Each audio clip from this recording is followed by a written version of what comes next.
Hey guys, what's up? It's Natalie Marie here and welcome back to my channel.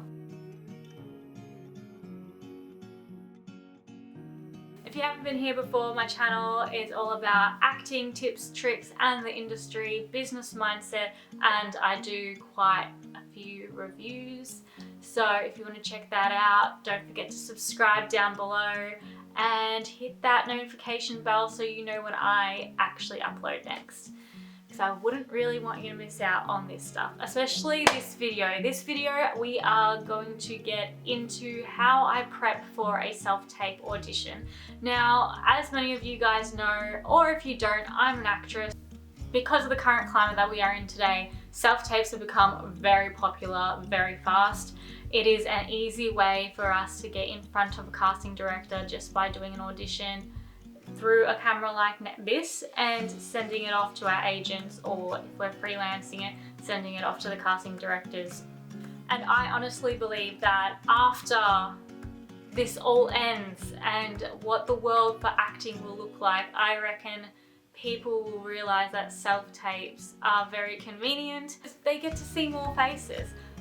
They get to see more auditions. You can only have a certain amount of people in a room for one day, so like casting directors don't get to see as many people as they can unless they were like doing self-tapes. If you're new to the acting world and you've just come into it, self-tapes usually were just for people who weren't in this area at the time. So for instance, if there's a Sydney audition, I could fly to Sydney, but it's more convenient if I could do a self-tape instead and send that off. You might be wondering if there is different prep to a self-tape audition rather than a face-to-face audition. I personally prep the script the same, but if it's an in-person audition and it really depends on how much time I have with the script or with my lines, then I prep very differently. So I usually get my briefs from either myself, because I do freelance quite a bit, and I think honestly, my honest opinion is, even if you have an agent, look for things yourself, because you can always be, you can always be building your repertoire, you can always be building your little toolkit, and it's a good idea to know the business yourself and not only rely on your agent. And I have gotten quite a lot of work just by finding things myself. I think I'll also do a video on how I find my audition. If you want to see that, please comment down below. When I go into Star Now, I usually go through matching jobs, but I did find a couple of jobs already. So I'm actually on my watch list where I have a couple of auditions or things that I should submit for. So this is for an experienced female character actor for training, film and VR content. As you can see, it's $3,800 for it. I would personally put it through and actually go through my agent for this. So that's what agents are really good for. They're really good for making sure you are getting the best deal possible. They are really good for negotiating. They are your wingwoman basically, or wingman. So when it's anything that's like over $500 that I would get from a job, I would pursue it with my agent, because they might be able to get a better deal for me or make sure that everything's kosher and that I'm not getting stubbed. Because I've actually seen this brief, I know what it's about. But if this was a new brief, I would first check the dates that I'm available. Anyway, so as I go through, what I'm looking at is just to make sure that I want to go for it, just to make sure that it sounds, legit. Especially when you're freelancing and it's not coming from your agent, you don't know if it's a legitimate brief. What's good about Star Now is that they actually do check the people who put their ads out, just to verify them, just to make sure that they're not seedy. It will depict the client feeling stressed, anxious and guilt-ridden after damaging property and making threats towards staff. Worker will use communication aid to try to support clients to recognize feelings and triggers. Worker to use a warm, open and curious approach, not a professional, detached and clinical one. Client will label emotion stupid brain. So already there in that one thing, it has told me how, the feel and the mood of this scene. It has also told me how my character will be feeling It has told me why I'm agitated. Clearly there is some mental issues going on where I classify, like where my character has labeled her brain as a stupid brain, as if her brain is the one that is controlling this rather than herself. So it gives you a breakdown of the character. So childlike in demeanor, born with an intellectual disability / brain injury. So as I said, they have some mental disabilities, and has had many health problems since a young child. So obviously there is some trauma there. It goes way back. It is rooted into her. And as we know, when things happen as a child, they do form us as adults. In and out of jail, vulnerable to people who can take advantage of her, history of ingesting poisons with the intention of ending her life, can become very attached to support workers, hates it when they leave. So here it shows me that she has abandonment issues. She also has authority issues, like the way I would deliver her lines would have a current of that, would let you know what type of girl she is just by like showing a bit of essence. I wouldn't go theatrical with it. I wouldn't personally jump into such a character and just, you know, actual, whoa, like what's going on, like, you know, there are characters out like that, but I don't know. I feel like people are just more three-dimensional, well, people are more four-dimensional, but you know, I reckon characters that can be more three-dimensional have layers, so you can actually get essences of the different things. And what I want to show in a self-tape, because I am not in an audition, I would want to show them that dependent on what is given to me, what the circumstances are, is how she would react to it. So for instance, when she's with her support worker, she probably feels a lot more calmer because this person she is attached to, and you know, but if she's just alone and she's left with her own thoughts, then I would probably think, yeah, she'd be going a little bit more, she would definitely become more volatile and more likely to wreak havoc. What usually happens is that they usually do give you a script. This particular brief, they have given me they have given me a script, but it's on the ad, it's not an actual document. So what I'm going to do is I'm going to copy and paste that, put it into a Google Doc, and I'm going to print it off. The best thing is to find a reader that you're comfortable with. You have to be so comfortable with this reader because one, you're doing something in front of someone that you haven't probably done before, and I find that I need to be comfortable with my reader because that way I'm comfortable while doing the actual read, and I feel like I get to play more, and if I know that they're not going to judge me or they're not going to find it weird, or who knows what is in a script. There have been some scripts that there's so many weird lines, weird things, and you know, you just need someone who, yeah, can help you out, play around with you, but also take it as seriously as you are, because this is your career. So I wouldn't just get anyone. Like if your brother or sister does not enjoy acting or does not like seeing things and, you know, will make fun of you, well, don't get them. Get a friend or something that can read for you. For instance, this one, due to COVID, I think you can read by yourself, but what I would usually do if I couldn't see my friend is I would get someone on the phone to read the lines. That way I'm still hearing some voice, and that way I can end up doing the timing quite correctly, have the correct reaction time between lines, things like that. It is very important to find a really good reader. So once you have your reader, do not let them go.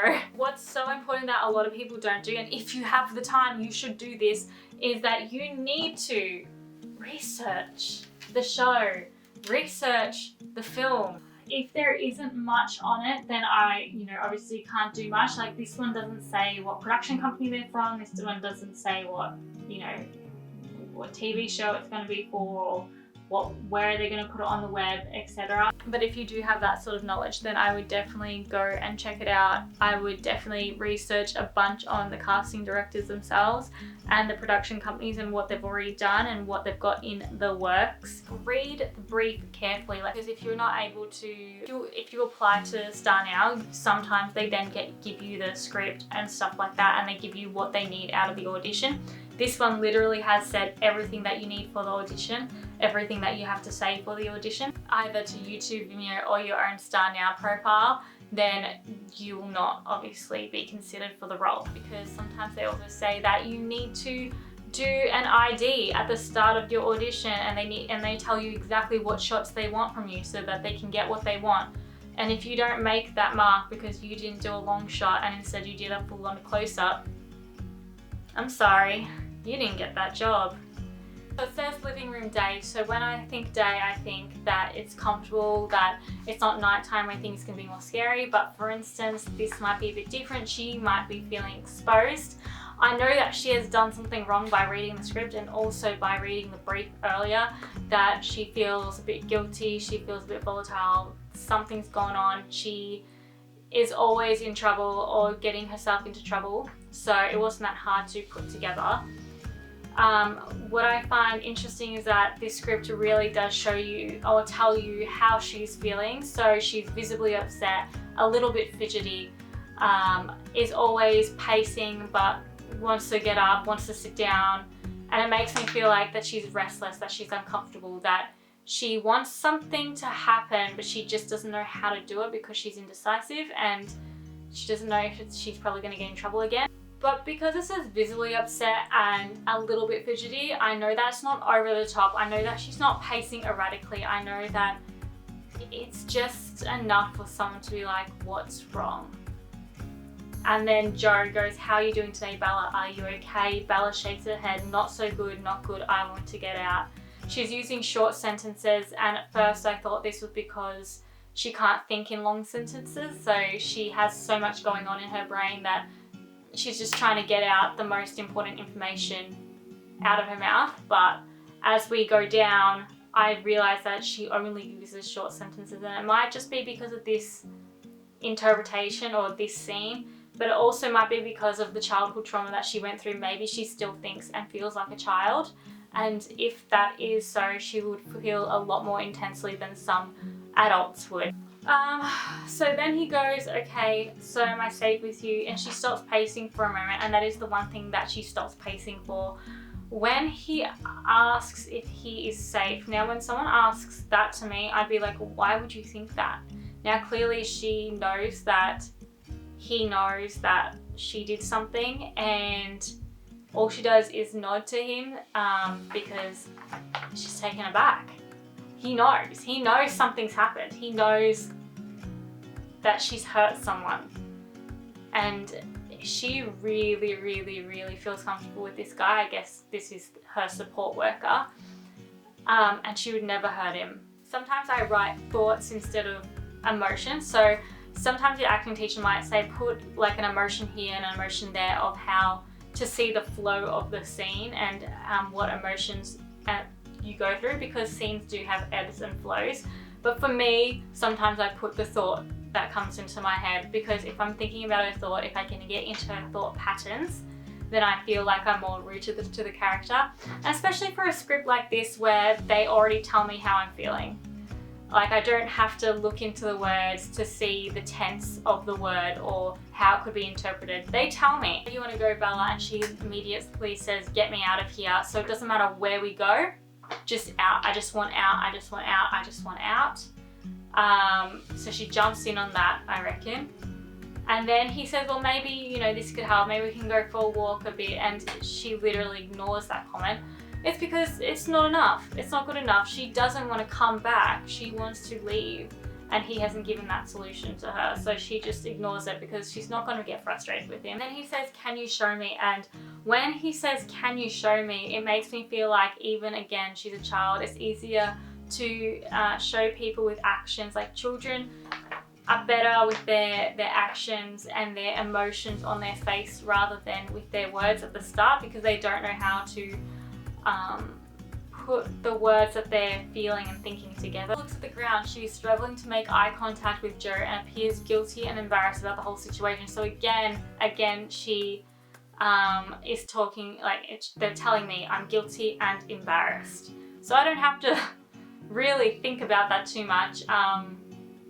But what that does say to me, that if I'm guilty and embarrassed about something that I've done while telling someone, it's probably because I value their opinion and I don't want him to be like the other workers and leave as well and not like me anymore because of what I did. He said, can you tell me how you feel yesterday? She's like, I don't know, stupid, I just feel stupid, I feel stupid. Okay, like this is how I feel, I don't know any other word but stupid, and it's the only word that's on my brain at the moment to explain how I feel. He asked stupid, she's like, yeah, stupid, to her head. And then he goes, why do you feel stupid? And she gets so frustrated because she's like, I just need him to understand. I feel like she breaks down the next sentence so that he can understand. All these other sentences have been very, very spontaneous, very reactive to what he said, except this one where I can tell because in the script there's ... stupid ... my brain, comma, it feels stupid brain, like, you know, and she feels like she's actually got it, like she's actually said exactly how she feels and hopes for the best that he understands. I break it down with usually it's emotions, but they gave me the emotions, so I had to break it down other ways, which is thought patterns and the backstory as to why they've put these words on the page. What are they trying to tell me that what are they trying to tell me with not even the words but the descriptions? Like, why am I feeling this way around him? For an audition, I kind of like to have more flexible feel because I like to do different takes and play with it, as I said. And then I just have my why. What do I really want out of this? And I think I just want him to understand. I want him to believe me that it wasn't me, that it was my brain. Again, I am so sorry about the lighting situation. I can't do anything about it, to be honest. Not right now anyway. I hope you liked that. I hope you liked how I prepped for a self-tape audition, how I went through it. Hopefully it was systematic for you enough. I will definitely have more videos. Please subscribe down below if you want to see videos on how to actually film a self-tape, what equipment I use for a self-tape audition, and how to audition when you get the material within like 24 hours of the actual audition. Please let me know if you want to see anything else related to acting industry, business mindset, or reviews. Give this a thumbs up and don't forget that notification bell because I don't want you missing out on some really good content. Have a great day.